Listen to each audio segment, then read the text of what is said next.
بسم اللہ الرحمن الرحیم۔ السلام علیکم۔ پیسے کبھی نہ ختم ہونے کا راز۔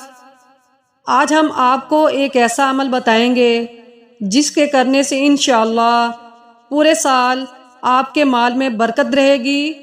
آپ مہینے میں جتنے بھی پیسے کمائیں اس میں سے 50 یا 100 روپے یا اپنی حیثیت کے مطابق پیسے نکال کر علیحدہ رکھ لیں اور ان علیحدہ کیے ہوئے پیسوں کو سنبھال کر رکھیں، اور جب رمضان المبارک آئے تو دوران رمضان المبارک ان پیسوں سے کسی ضرورت مند کی مدد کریں۔